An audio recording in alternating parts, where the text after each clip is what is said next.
Presiden Joko Widodo mendukung regulasi hak cipta jurnalistik atau publisher rights segera diterbitkan untuk mendukung penataan ekosistem industri pers nasional. Hal itu disampaikan Jokowi dalam peringatan Hari Pers Nasional 2022 yang digelar oleh Persatuan Wartawan Indonesia di Kota Kendari, Sulawesi Tenggara. Presiden menawarkan 3 opsi mengenai regulasi publisher rights, yaitu merancang undang-undang baru, merevisi undang-undang terkait industri media yang sudah ada, atau menerbitkan peraturan pemerintah. Ekosistem industri pers harus diperbaiki agar tercipta iklim kompetisi yang lebih seimbang di antara media-media arus utama dengan platform digital asing. Saya akan dorong terus setelah nanti pilihannya sudah ditentukan, apakah undang-undang baru, apakah revisi undang-undang lama, atau memakai PP. Sehingga menjadikan industri pers semakin sehat dan kuat. Kedaulatan informasi harus diwujudkan untuk kita bersama-sama, kita harus perkuat ekosistem industri pers nasional yang sehat, membangun dan memperkuat platform nasional periklanan, menciptakan platform video nasional agar tidak sepenuhnya tergantung pada platform video-video asing. Kita juga tidak boleh hanya menjadi pasar bagi produk teknologi digital global. Jika publisher rights terbentuk, maka informasi yang dihasilkan oleh setiap media adalah hak milik media tersebut. Pihak yang mengambil konten tanpa izin akan terkena pasal, dan hal itu diatur dalam undang-undang. Selanjutnya, media arus utama akan sehat secara finansial karena hasil karyanya dihargai dan dibayar. Biaya yang dikeluarkan penerbit untuk menghasilkan konten berkualitas akan ditutup oleh pembaca dan audiens. Pembentukan undang-undang publisher rights adalah tanggung jawab negara. Organisasi pers seperti PWI, AJI, IJTI, dan Dewan Pers bersama Kominfo terus menggodok RUU Hak Cipta Jurnalistik tersebut. Jika RUU terwujud, media arus utama dapat tetap hidup dan mampu berkembang dengan sehat, karena informasi akurat hanya dapat diproduksi oleh media massa yang sehat secara finansial. Dengan kondisi finansial yang sehat, pers mampu menjalankan fungsi dan peranannya, serta memberikan informasi yang akurat kepada masyarakat. Tim Liputan Berita 1. Ya, hak cipta jurnalistik atau publisher rights didorong untuk segera terbit guna membentuk iklim kompetisi yang seimbang antara media arus utama dengan platform digital asing. Hal itu disampaikan Presiden Joko Widodo saat hadir secara virtual pada peringatan Hari Pers Nasional 2022. Presiden menawarkan 3 opsi mengenai regulasi publisher rights, yaitu merancang undang-undang baru, merevisi undang-undang industri media, atau menerbitkan peraturan pemerintah. Selanjutnya, bagaimana strategi yang dapat dilakukan pemerintah untuk mempercepat pengesahan hak cipta jurnalistik, serta bagaimana literasi yang dapat dilakukan di tengah masyarakat agar terhindar dari informasi hoax. Untuk membahas hal itu telah bergabung bersama kami Usman Kansong selaku Dirjen Informasi dan Komunikasi Publik Kementerian Kominfo dan Agus Sudipyo, anggota Dewan Pers, serta Muhammad Farhan, anggota Komisi 1 DPR RI. Selamat siang Bapak-Bapak, apa kabar? Selamat siang. Baik. Salam sehat. Salam sehat semua. Terima kasih sudah bergabung bersama kami siang ini. Bapak-bapak, ini kan kita lihat ya, publisher rights ini menjadi poin utama yang dibahas oleh Presiden Joko Widodo pada Hari Peringatan Pers Nasional baru-baru ini. Saya ingin tanya ke Pak Agus terlebih dahulu. Pak Agus, ini sebenarnya bagaimana sih mekanisme yang harus dilakukan agar regulasi publisher rights ini dapat segera terwujud di Indonesia? Iya, tentu pertama lebih bagus kalau satu usulan kebijakan itu secara bottom up muncul dari masyarakat, dari komponen pers, dan itu sudah terjadi bahwa Dewan Pers dengan komponen-komponen pers, asosiasi media dan wartawan sudah ambil inisiatif untuk membuat draft pertama regulasi yang kita sebut tanggung jawab jurnalisme berkualitas dan tanggung jawab platform digital, Jadi kita ini mengadaptasi News Media Bargaining Code Australia dan Publisher Rights EU ini Eropa untuk kita adaptasi di Indonesia.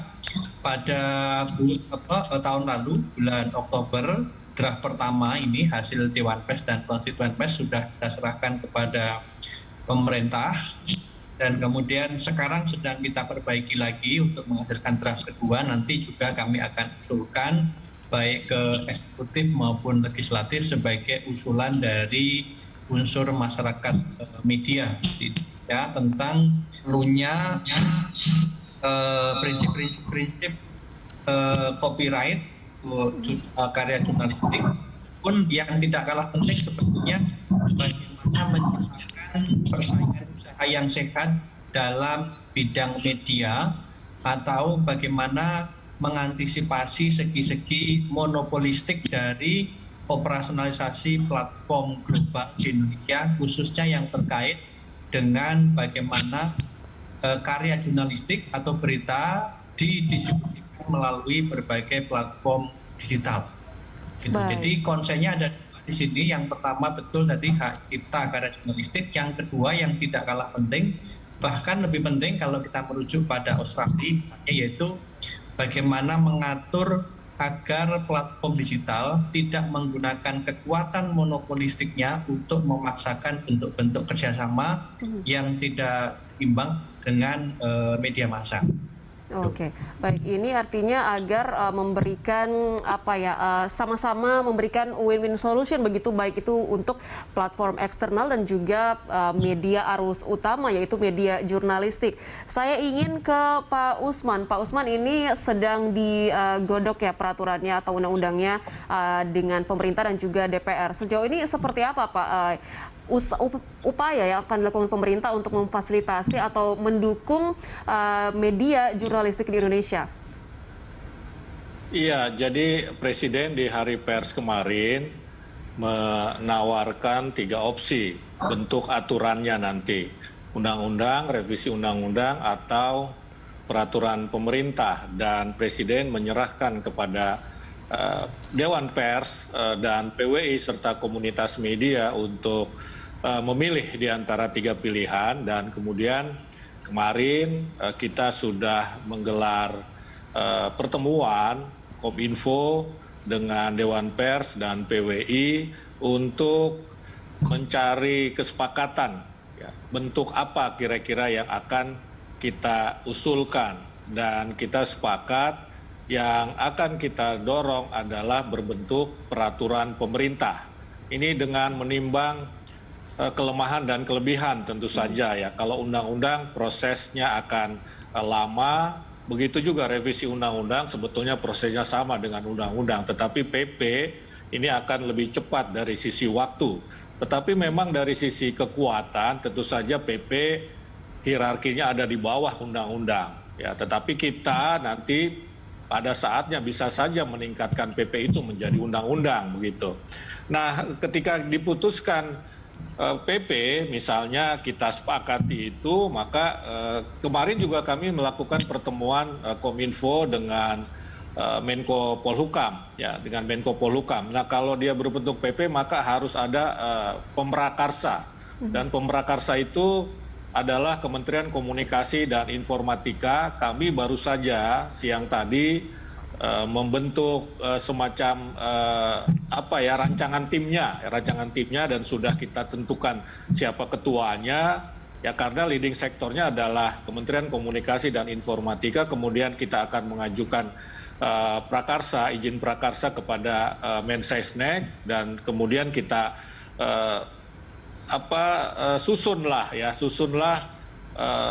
draftnya ini sudah tadi Mas Agus sudah sampaikan, draft kedua sedang kita susun. Nah, setelah itu kemudian akan ada proses tentu saja sinkronisasi, harmonisasi supaya tidak berbenturan atau overlapping dengan peraturan perundang-undangan lainnya. Jadi ini proses yang akan kita jalankan kalau itu berbentuk PP. Tentu saja kalau berbentuk undang-undang ini akan berbeda begitu. Baik. Saya ingin ke Mas Farhan. Mas Farhan, ini kan kalau kita lihat perkembangan teknologi digital saat ini sudah semakin maju dan mungkin juga pengesahan publisher rights ini sudah menjadi sesuatu yang bisa dikatakan punya urgensi yang tinggi agar bisa juga memberikan keadilan begitu bagi media arus utama yang mungkin sering juga kontennya dipakai oleh platform eksternal. Nah, ini strategi apa yang mungkin bisa dilakukan pemerintah untuk mempercepat pengesahan hak cipta jurnalistik? Terima kasih. Saya kira apa yang dilakukan sekarang ini merupakan sebuah strategi yang sangat tepat bagaimana para pelaku pers, ya, industri pers, baik itu dari Dewan Pers maupun tentu saja dari sektor Kominfo, apalagi Dirjen IKP kita kan memang seorang jurnalis, mendorong agenda ini akan menjadi bahan pidato Pak Jokowi. Ini artinya bahwa isu ini sudah sampai ke level teratas dalam kepemimpinan Indonesia. Artinya juga bahwa dengan demikian kita memang sekarang sedang menghadapi sebuah paradoks media yang luar biasa. Di satu sisi digital berhasil melakukan demokratisasi informasi dan demokratisasi media, tapi pada saat bersamaan risiko pemelintiran berita, risiko penyebaran hoax, disinformasi dan lain-lain menjadi lebih besar. Jadi artinya memang ini adalah sebuah upaya untuk mencari equilibrium baru atau kesetimbangan baru antara jurnalis yang sudah eksis beserta dengan lembaga jurnalismenya menghadapi disrupsi yang dilakukan oleh media digital saat ini. Nah, tentu saja kita akan sangat mendukung apabila memang dilakukan perubahan-perubahan ini, apalagi dalam tataran yang sangat mendasar, yaitu tataran di peraturan undang-undang dan peraturan pemerintah. Kalau memang kita mau mengubah undang-undang, memang akan membutuhkan waktu yang lama, tetapi kekuatannya jauh lebih permanen. Saya sendiri secara pribadi memang lebih mendorong untuk melakukan perubahan dalam undang-undang. Namun, tentu kita lihat nanti bagaimana tim yang dibentuk sebagai tim inisiatif dari Kominfo ini akan bisa meyakinkan kepada kita mengenai tingkat urgensinya. Karena memang harus dilakukan gerak cepat dengan komunikasi kepada semua pihak yang sangat cepat juga. Beberapa peraturan pemerintah termasuk presiden, instruksi presiden yang dibentrokan dengan undang-undang malah menimbulkan masalah baru dan tidak selesai-selesai. Contohnya masalah keamanan laut. Sampai hari ini kita belum punya undang-undang yang pasti tentang badan keamanan laut. Nah, ini tidak boleh terjadi pada dunia pers. Kenapa? Karena dunia jurnalisme sekarang ini merupakan salah satu dunia yang paling menerima dampak perubahan luar biasa dari digitalisasi media. Baik, artinya juga yang memang menjadi catatan penting dalam penyusunan undang-undang nanti adalah bagaimana untuk membuat peraturan yang tidak tumpang tindih ya Mas dengan perundangan atau peraturan yang sudah eksis yang ada saat ini. Kita akan bahas lebih lanjut di segmen selanjutnya. Pemirsa jangan kemana-mana, Lunch Talk akan segera kembali.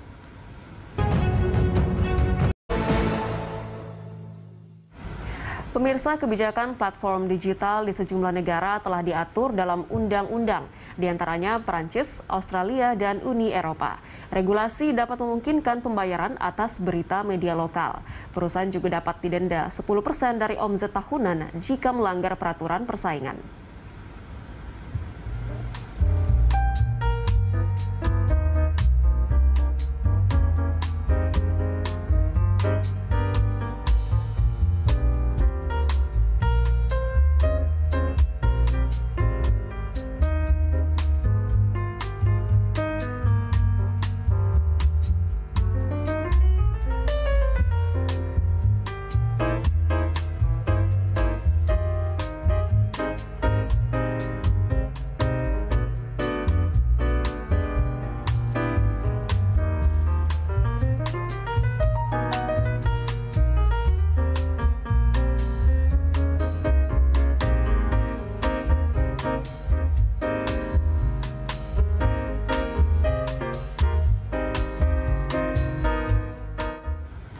Ya, kita lanjutkan diskusi kita, Pak Agus, Pak Usman, dan juga Mas Farhan. Tadi kita lihat sejumlah negara di luar itu banyak yang sudah menerapkan peraturan digital yang sangat ketat dan juga bahkan memungkinkan pembayaran atas berita media lokal yang isinya mungkin ini disalin oleh platform eksternal.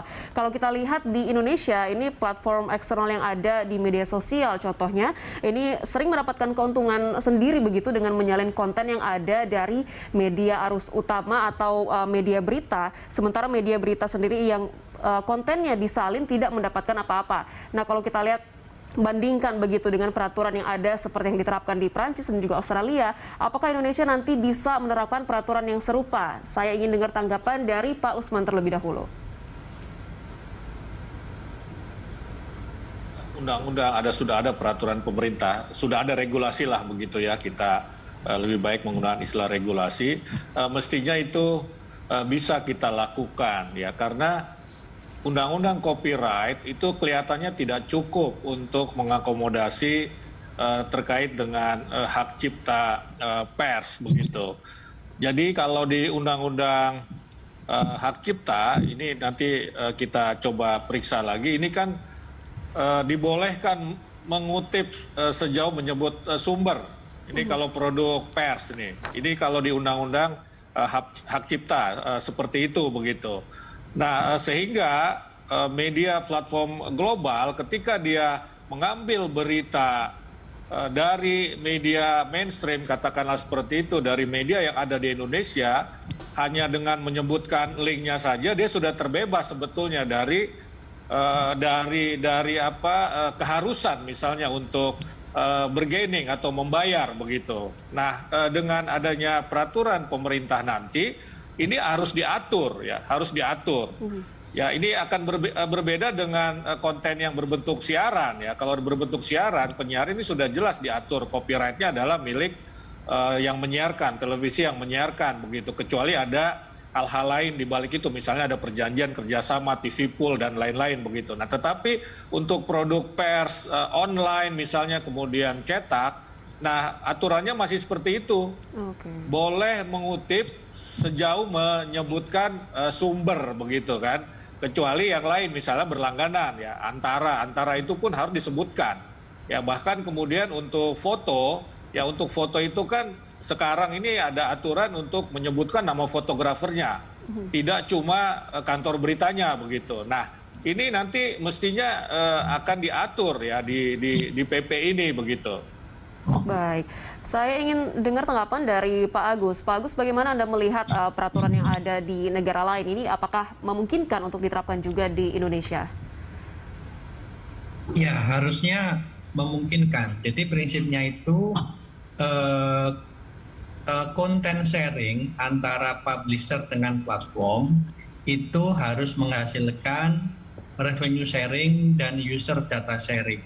Itu jangan sampai dalam konten sharing itu platform media sosial dan mesin pencari memanfaatkan konten milik publisher dalam konteks untuk menarik revenue dari periklanan maupun sebagai umpan untuk melakukan data mining terhadap user data, itu kemudian hanya menguntungkan platform digital. Jadi prinsipnya adalah bagaimana content sharing itu menghasilkan revenue sharing. Nah, prinsipnya terkait dengan revenue sharing ini atau remunerasi dari konten milik publisher itu prinsipnya harus dapat dinegosiasikan antara publisher dan platform. Itu kalau kita merujuk pada regulasi di Australia. Yang kedua, dengan monopolinya platform media sosial dan mesin pencari, monopoli dalam dua hal, monopoli pendistribusian konten dan monopoli periklanan digital, dengan kekuatan monopolistiknya, platform global dilarang untuk memaksakan bentuk-bentuk kerjasama yang bersifat sepihak dan tidak memberikan keuntungan atau tidak memberikan kesempatan yang optimal bagi publisher untuk mengambil keuntungan dari proses kerjasama antara kedua pihak ini. Jadi prinsipnya regulasi yang seperti ini tidak anti platform, tidak anti transformasi digital, tetapi untuk menciptakan koeksistensi antara new media dan old media.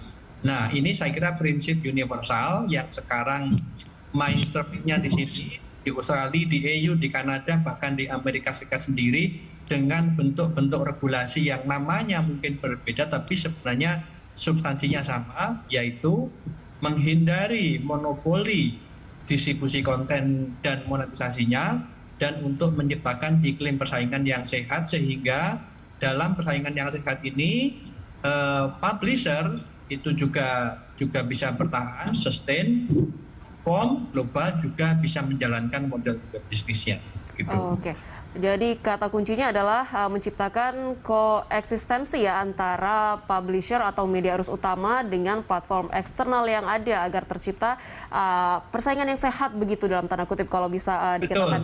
Maaf sedikit, ini perlu ditekankan karena terhadap regulasi seperti ini biasanya di negara lain itu Google, Facebook akan memboikot karena mereka menganggap mereka dimusuhin, padahal kita sebenarnya semangatnya koeksistensi. Gitu. Baik. Saya ingin ke Mas Farhan. Mas Farhan, kalau Anda melihat ini kan tadi kata Pak Usman ini sudah masuk draftnya. Dan ini kalau untuk penggodokan aturan ini, apakah mungkin kira-kira tahun depan bisa mulai diterapkan? Saya kira bisa tahun ini karena membahas dan untuk revisi undang-undang penyiaran, karena bagaimanapun juga undang-undang penyiaran juga akan menyangkut masalah regulasi bagi lembaga-lembaga penayangan produk-produk jurnalisme. Nah, pada saat bersamaan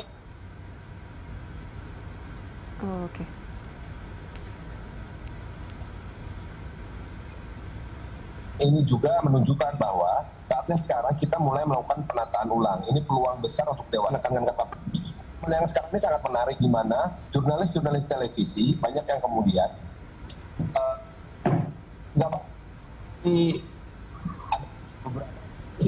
itu lepas dari televisi dan kemudian mengembangkan kontennya sendiri sebagai produk-produk jurnalistik. Nah, pada saat bersamaan kita pun kemudian mempertanyakan apakah ini memang sebuah produk jurnalisme ataukah sebuah sekedar produk tayangan aja. Gitu. Maka hal ini menjadi sangat penting karena dengan demikian maka ketika kita berprinsip atau mengetahui sebuah kredo yang berbunyi content is king, maka pertanyaannya adalah bukan hanya siapa saja pemilik dari konten tersebut dan bagaimana ketentuan sharing serta koeksistensi di antara para pelaku media, tetapi juga pada saat bersamaan kita harus memikirkan tanggung jawab sosial kita terhadap produk jurnalisme yang digunakan. Ada hal yang menarik karena dengan demikian ini, apakah kemudian juga kita sudah siap dengan wacana yang dilakukan oleh, contohnya nih, pengacaranya Pak Edi Mulyadi yang mengatakan bahwa apa yang dia sampaikan tentang tuduhan bahwa blasfemi terhadap Kalimantan sebagai sebuah produk jurnalis. Nah, ini kan patut juga kita perhatikan sebagai bagian dari upaya kita melakukan penataan ulang terhadap dunia jurnalistik di Indonesia. Baik, artinya memang sembari kita menunggu aturan ini selesai digodok begitu, harus juga dilakukan beriringan dengan penataan ulang ya dari konten-konten yang dihasilkan oleh media-media arus utama di Indonesia. Kita akan bahas lebih lanjut usai jeda, pemirsa jangan kemana-mana, Lunch Talk segera kembali.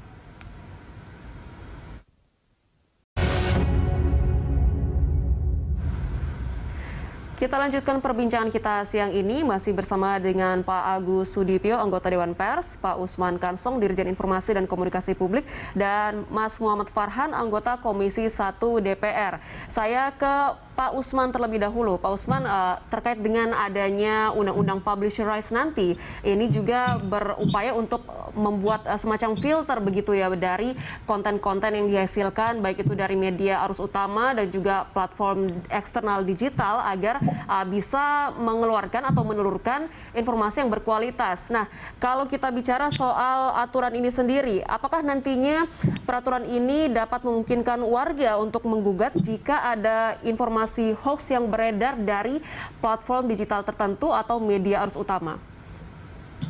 Iya, jadi kalau peraturan ini lebih ke copyright, kemudian ke persaingan usaha dan juga jurnalisme ya. Tetapi kalau terkait dengan konten misalnya hoax, disinformasi, ini ada undang-undangnya sendiri ya, undang-undang ITE begitu. Nah, jadi undang-undang ini tidak menuju ke sana begitu ya. Kalau ada pengaduan masyarakat terkait dengan konten jurnalisme, terkait dengan konten pers, maka ada salurannya yakni Dewan Pers begitu. Yang diberlakukan adalah Undang-Undang Pers. Nah, karena itu tadi Kang Farhan menyampaikan kasus misalnya Edi Mulyadi ini kan jadi pertanyaan, apakah itu produk pers atau bukan. Nanti juga di Undang-Undang Penyiaran mungkin akan diatur yang membuat konten penyiaran itu misalnya apakah harus sebuah organisasi atau perusahaan atau bisa individu atau citizen jurnalis misalnya seperti itu. Ini jadi bahan diskusi juga yang menjadi pertanyaan dunia pers, karena kan kompetisinya jadi tidak fair kalau misalnya individu berhadapan-hadapan dengan industri ya. Industri untuk memproduksi 1 jam siaran mengeluarkan begitu banyak uang, tenaga, membayar gaji reporternya begitu, tetapi individu kan tidak sebanyak itu begitu, tetapi penghasilannya bisa lebih besar, artinya tidak fair nanti kompetisinya. Nah, ini yang harus diatur. Nah, itu juga yang akan diatur di dalam peraturan atau regulasi tentang publisher right. Tadi betul sekali bahwa tujuan Mas Agus tadi menyampaikan namanya sementara ini kan jurnalisme berkualitas dan tanggung jawab platform digital.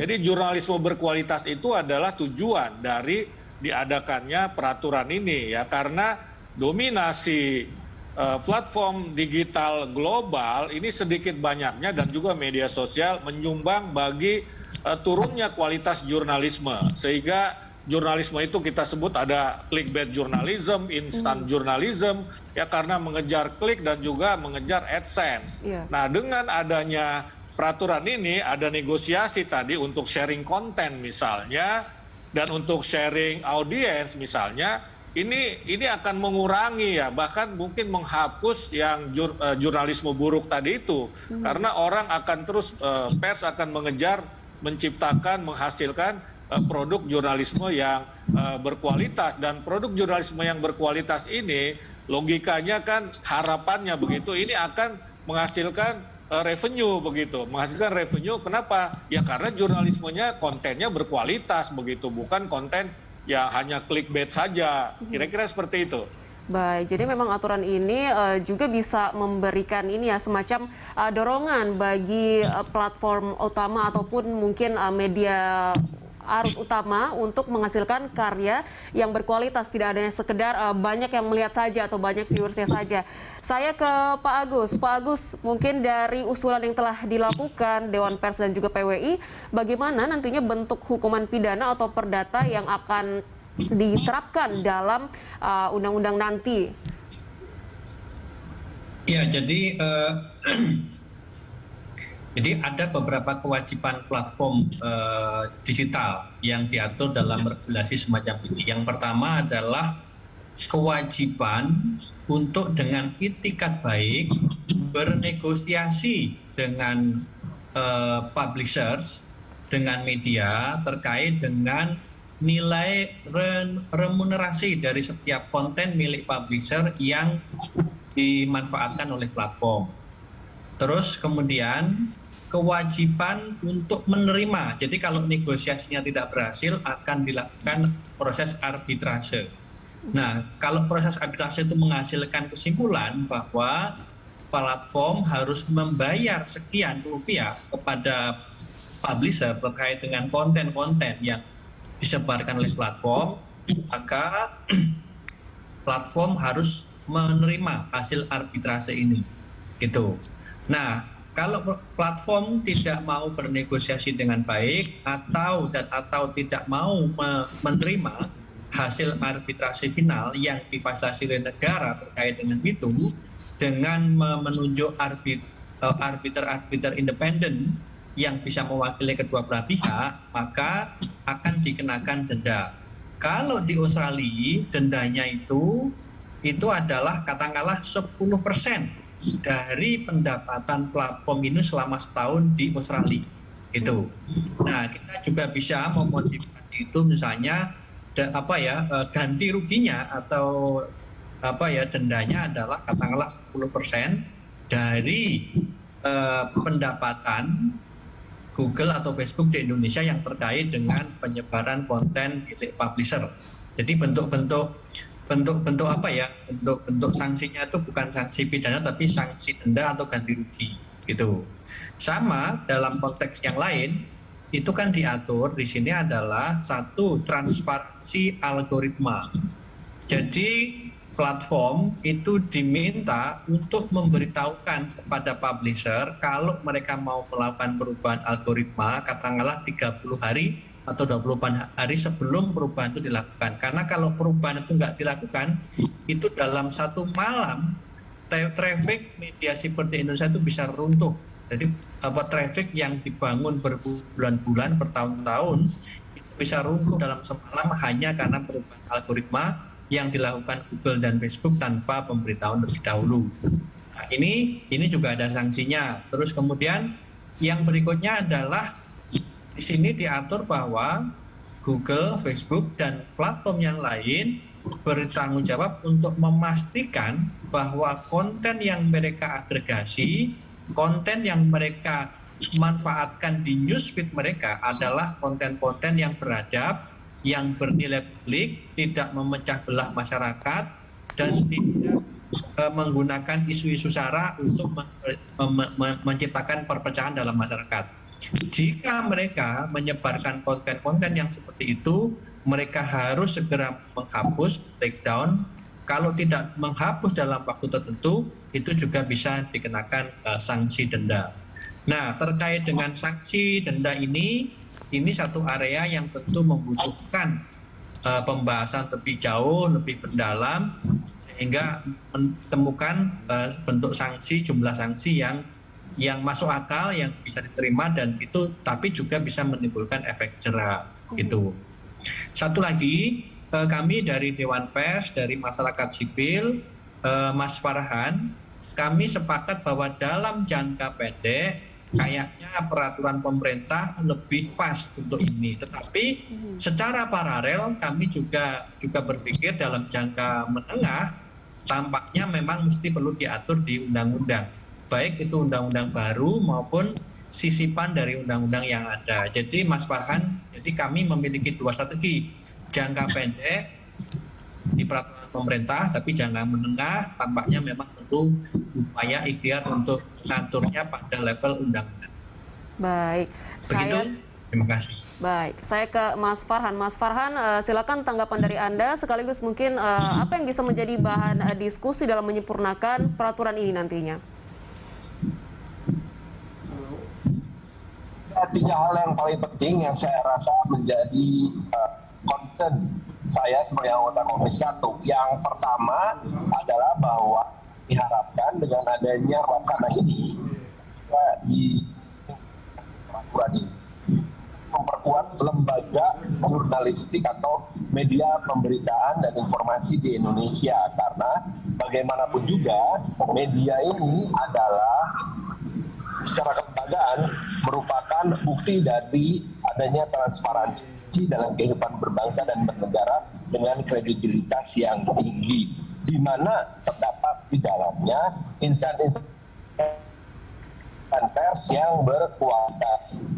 Saya meragukan kualitas insan-insan pers ya, tetapi ketika insan pers keluar dari lembaga media pemberitaan, maka menjadi sangat rentan berbagai macam distorsi persepsi dalam penyampaian informasi dan berita. Itu yang pertama. Yang kedua adalah kita sangat mengharapkan bahwa ini tetap bisa menjadikan lembaga pemberitaan atau lembaga jurnalistik atau lembaga pers di Indonesia adalah lembaga-lembaga yang memiliki peran strategis yang sangat kuat dalam ketahanan nasional atau national resilience.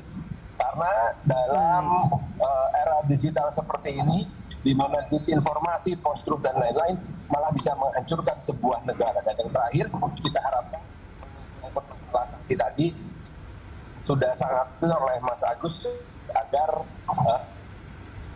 yang disampaikan bukanlah kriminalisasi, merupakan restoratif justice yang merupakan sanksi berat, tetapi tidak kemudian membunuh lembaga itu sendiri. Terima kasih.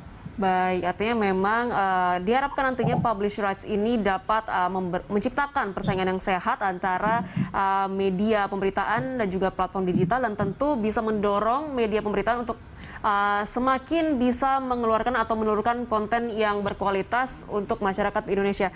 Terakhir saya ingin ke Pak Usman. Pak Usman, silakan closing statement dari Anda. Iya, jadi kita sudah sepakati bahwa aturan ini berbentuk PP. Nanti PP ini bisa mencantol ke sejumlah undang-undang. Misalnya Undang-Undang ITE, kemudian Undang-Undang Pers, bisa juga sekaligus ke Undang-Undang Copyright dan Undang-Undang Persaingan Usaha. Bisa juga nanti kita menghasilkan beberapa PP berdasarkan undang-undang cantolannya itu. Ini tentu harus kita godok. Tapi yang sering menjadi pembicaraan begitu bahwa ini adalah peraturan pemerintah yang akan mencantol ke sejumlah undang-undang, dan ini dimungkinkan. Ya, Presiden berhak menetapkan peraturan pemerintah berdasarkan undang-undang. Ya, tidak disebutkan berapa undang-undang yang bisa dicantolkan, dan sudah ada beberapa PP yang mencantol ke lebih dari satu undang-undang. Karena itu kita berharap ada soliditas, ya, ada soliditas antara pemerintah dengan teman-teman di pers, dan di pers sendiri juga harus solid. Ya, kalau di pemerintahan, pernyataan Pak Jokowi kemarin itu sudah menunjukkan pemerintah solid. Ya, kemudian kita berharap dunia industri pers ini juga solid, karena nanti resistensinya ini akan banyak, ya, terutama dari platform global begitu. Baik, ini diputuskan ya Pak untuk saat ini akan dibuat dalam bentuk peraturan pemerintah, dan tentu kita nantikan dan kita harapkan nantinya publish rights ini bisa berjalan dan menciptakan ekosistem yang sehat bagi media pemberitaan Indonesia dan juga platform digital. Terima kasih Pak Usman, Pak Agus, dan juga Mas Farhan sudah berbagi informasi bersama kami. Sehat selalu. Pemirsa, demikianlah Lunch Talk hari ini. Atas nama seluruh kru yang bertugas, saya Anggita Wulandewi pamit undur diri. Terima kasih dan sampai jumpa.